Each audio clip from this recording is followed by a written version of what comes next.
नमस्कार, मैं हूं कमल देगड़ा। आप देख रहे हैं हमारा समाचार। जिस तरीके से रीट को एग्जाम को हुए गफलत को लेकर 2 दिन से छात्र यहां शहीद स्मारक पर धरना दे रहे हैं और रात को जिस तरीके से लाठीचार्ज इन छात्रों के ऊपर और इस आंदोलन को खत्म करवाने को लेकर जो सरकार की नीतियां थी उनके ऊपर रात भर काम किया गया। लेकिन किरोड़ी लाल मीणा जी राज्यसभा सांसद है, उन्होंने इस धरने की आकर कमान संभाली, क्योंकि उस स्थितियों में यह धरना समाप्त होने की ओर था और सभी छात्रों के ऊपर लाठीचार्ज करके यहाँ से भगा दिया गया था। लेकिन ऐन वक्त पे किरोड़ी लाल मीणा जी यहाँ मौके पर पहुंचे और इस धरने की कमान संभाली और उसको देखते हुए आप देखिए वापस किरोड़ी लाल मीणा जी ने इस धरने की कमान संभालते हुए कल रात से किरोड़ी लाल मीणा जी यहाँ बैठे हुए हैं और यहाँ से तभी जाएंगे जब इसका कुछ निष्कर्ष निकल पाएगा। हम आपको रूबरू करवाते हैं किरोड़ी लाल मीणा जी से। डॉक्टर साहब, जिस तरीके से आज एक तरफ तो गोविंद सिंह डोटासरा जी अपना जन्मदिन मना रहे हैं और दूसरी तरफ बच्चों गोविंद सिंह जी डोटासरा हमारे राजस्थान के शिक्षा मंत्री भी हैं, पीसीसी के चीफ भी हैं जी। हम शुभकामनाएं देना चाहते हैं, वो शतायु हों। लेकिन हमारे बेरोजगारों को भी इस मौके पर अगर वो तोहफा दे दें दोबारा परीक्षा कराने का, इन परीक्षाओं को रद्द कर दें, क्योंकि हर परीक्षा का पेपर लीक हुआ है। रीट का हुआ है, सब इंस्पेक्टर का हुआ है, जेईएन का हुआ है। करीबन 38-40 लाख बच्चों के भविष्य का सवाल है। जो मेहनत करता है, पढ़ता है, वो रह जाता है। और लीक करने वाले अगर थानेदार बन जाएंगे, टीचर बन जाएंगे, तो देश का भविष्य बच्चों का क्या होगा। इसलिए दोबारा परीक्षा होनी चाहिए और इस पूरे प्रकरण की जांच एसओजी से काम नहीं चलेगा। इसमें बड़ा हाथ निकलेगा तो उसमें हाथ एसओजी डालेगी नहीं। इसलिए सीबीआई की जांच हो और एक सख्त कानून विधानसभा में लाया जाए। डॉक्टर साहब, जिस तरीके से यदि सरकार अपनी जगह सही है तो इन बच्चों के ऊपर लाठीचार्ज करना और वो भी बर्बरता पूर्वक करना, यदि आप नहीं होते तो शायद ये धरना आज खत्म हो जाता। वो तो दमन करना था जी, वो तो दमनकारी वो था। लाठी देके इनको भगा दिया। मैंने 9 बजे का मैसेज कर दिया था, 8:45 बजे इनको यहाँ से हटा दिया। मैं आया, समेट के लाया और दोबारा लेकर धरने पर बैठ गया। अब करो लाठियाँ, देख कितनी तुम्हारी, देखेंगे लाठियों को।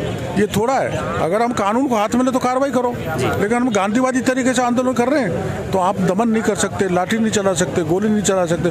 फिर भी चलाओगे तो छाती है, गोली खाएंगे, लेकिन इनको न्याय दिलाएंगे। डॉक्टर साहब, सरकार खुद ये मान चुकी है, क्योंकि जिस तरीके से गिरफ्तारियां हो रही है और पुलिस कांस्टेबल के फोन में 8:30 बजे पेपर का मिलना, खुद सरकार ये मानती है, उनको पता है कि पेपर आउट हो चुका है, लेकिन फिर भी एक्शन नहीं लेने की वजह। साहब, 1 आरपीएस, 2 आरएस, 1 डीओ, 2 सिपाही सस्पेंड हो गए। तो ये तो स्थापित सत्य की लीक हुआ है जी। अब इसमें और उसके बाद भी पीठ थपथपा रहे हैं ना, हमने तो परीक्षा सफलता पूर्वक करा दी, काहे की पीठ थपथपा रहे हैं। आप गुमराह कर रहे हैं राजस्थान का बेरोजगार, अब गुमराह नहीं होने वाला है। दोबारा परीक्षा करानी पड़ेगी, सीबीआई से जांच इनको करानी चाहिए और एक सख्त कानून लाना चाहिए। डॉक्टर साहब, आगामी रणनीति क्या रहेगी यदि सरकार नहीं चेत पाती? रणनीति तो ये जो तय करेंगे, मैं इनकी रणनीति के हिसाब से हूँ, मेरी कोई रणनीति नहीं है। ये कहेंगे जब तक मैं यहाँ पर बैठा हूँ, ये जिस दिन कहेंगे कि आप घर जाओ तो मैं घर चला जाऊँगा। आप देखिए, ये थे हमारे साथ डॉक्टर किरोड़ी लाल जी, जो छात्र हितों में और युवाओं की आवाज माने जाते हैं। इस उम्र में 70 साल लगभग किरोड़ी लाल मीणा जी की उम्र हो चुकी है, लेकिन इस उम्र में रात को उठकर आना और इन युवाओं के, इन छात्रों के पक्ष में यहाँ बैठ जाना एक अपने आप में एक बहुत बड़ी बात है। क्योंकि छात्रों के भी कई नेता होते हैं, जब मौका आता है कई नेता बन जाते हैं, कई लोग छात्रों को साधने की कोशिश करते हैं, लेकिन जब छात्रों का अहित होता है तो उस समय ये सारे नेता, सभी नेता गायब हो जाते हैं। आप देखिए किस तरीके से छात्रों के साथ रात को पुलिस के द्वारा लाठीचार्ज करना और बर्बरता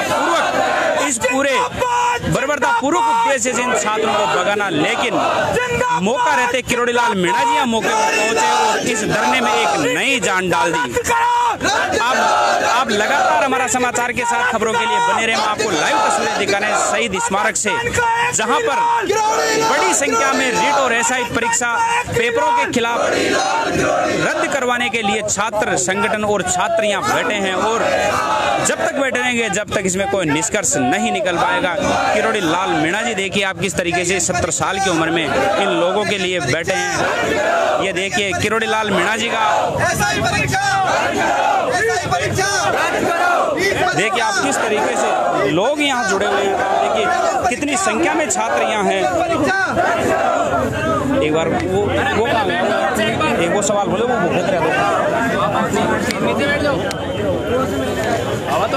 एक भूपेंद्र यादव जी का एक आपने ये लगा रखा था, ये कौन है भूपेंद्र यादव जी? भूपेंद्र यादव जी हमारे आरपीएससी के जो अभी चेयरमैन हैं वो हैं, और सर उनके राज में जो अध्यक्ष हैं उनके बाद में SI भर्ती परीक्षा हुई, उससे पहले RS का रिजल्ट आया, उसमें भी पूरे धांधलीबाजी साफ नजर आई, सबके सामने है। और SI भर्ती में सबसे पहले 4 तारीख को एग्ज़ाम होनी थी, फिर उसको खिसका के 3 दिन करा गया, जो इसके बाद सब लोग ये को पता है कि भाई धांधली हो रही है। और इसके बाद में सब लोगों के पास कॉल आ रहे हैं कि भाई 20 लाख में पेपर आने वाला है, इतने में पेपर आने वाला है, फिर भी सरकार कुछ नहीं कर पा रही है। सरकार ने रीट के लिए इतने इंतजाम किए, फिर उसके बाद में कुछ नहीं हुआ सरकार ने। आपका नाम?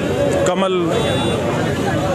आप देखिए जिस तरीके से इन छात्रों के ऊपर बर्बरतापूर्वक रात को लाठीचार्ज हुआ पुलिस के द्वारा, कहीं ना कहीं इन छात्रों के हित के ऊपर एक ये जो प्रहार है पुलिस का, वो इन छात्र हितों के ऊपर वो प्रहार हुआ है लाठी का इन छात्रों के ऊपर।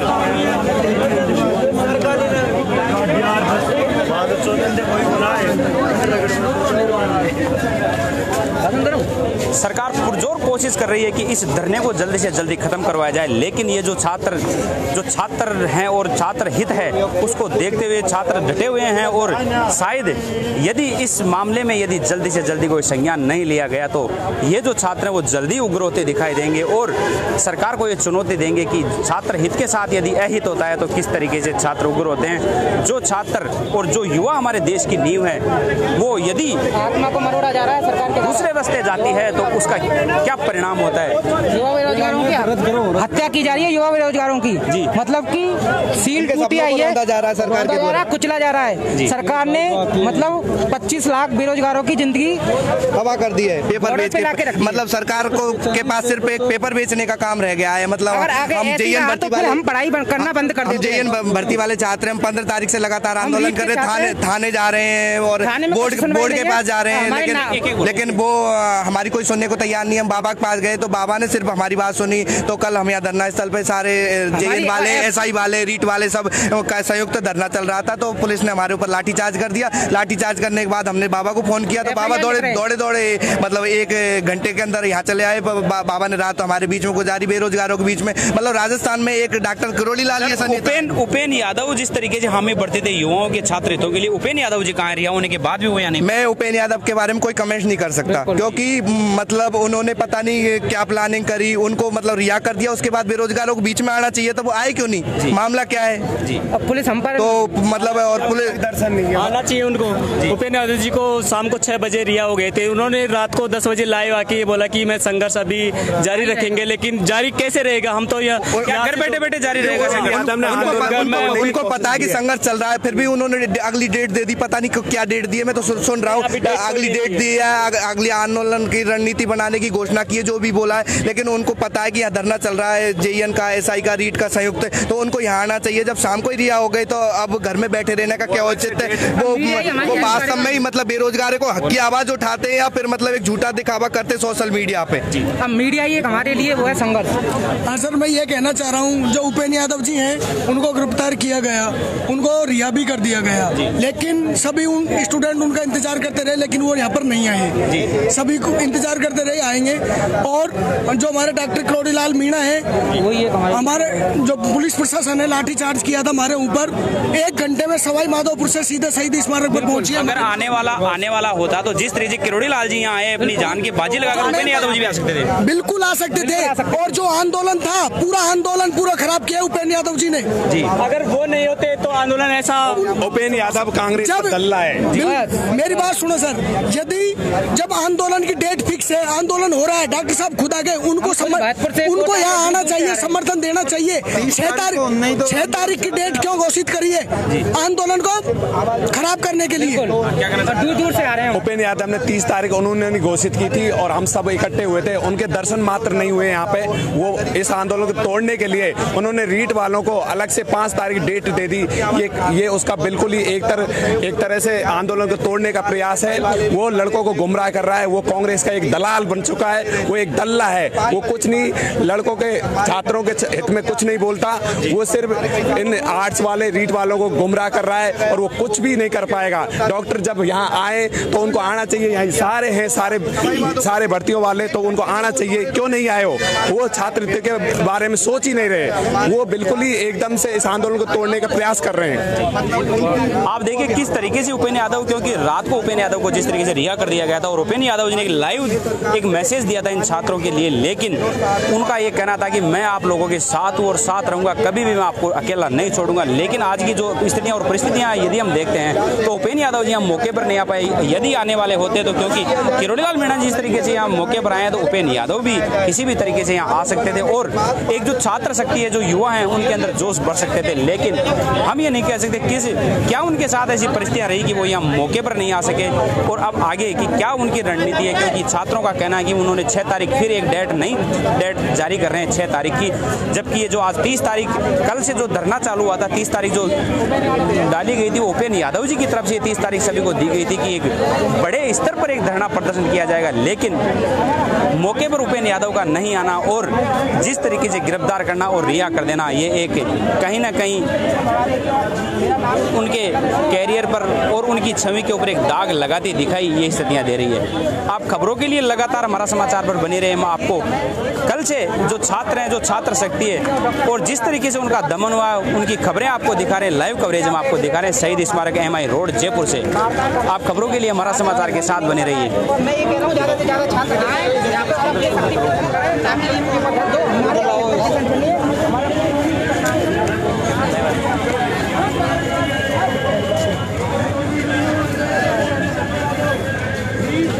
आप देखिए पूरे छात्र जो हैं डटकर बैठे हैं और डॉक्टर किरोड़ीलाल मीणा जी यहाँ मौके पर मौजूद है। आप देखिए कि पुलिस भी बार बार किरोड़ीलाल मीणा जी के पास आती है और उनको मनाने की कोशिश कर रही है, क्योंकि किरोड़ीलाल मीणा जी यदि यहाँ से चले जाए तो इन जो छात्र हैं इनके ऊपर फिर से एक बार लाठीचार्ज कर दिया जाए और इनको खदेड़ कर यहाँ से भगा दिया जाए।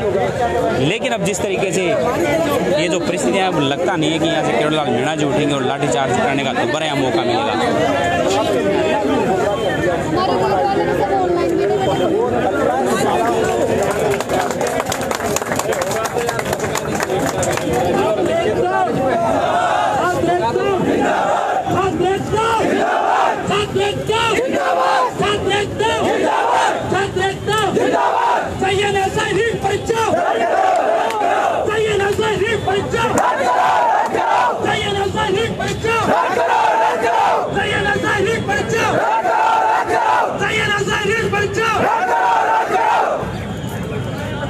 भाई